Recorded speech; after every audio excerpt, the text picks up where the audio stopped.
Azken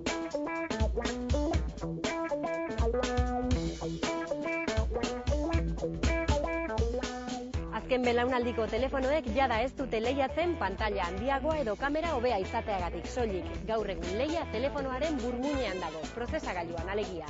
Azken finean, smartphoneak ez dira telefono hutsak, interneten nabigatu, bideojokoekin jolastu eta bideokonferentziak egiten dituzten ordenagailu txikiak baizik. Aplikazio asko mugitu behar dituzte eta askotan une berean, beraz, prozesagailu indartsuak izatea garrantzitsua da.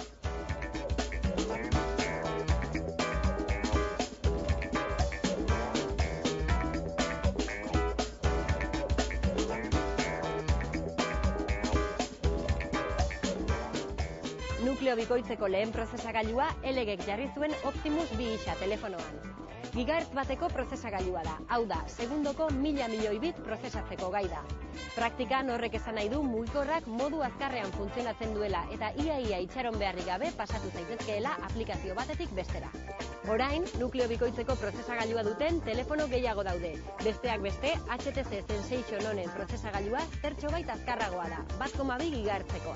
Gama altuko telefonoez ari gara, 469 eta 589 euro balio dituzte merkatu librean, hau da, operadorerik gabe.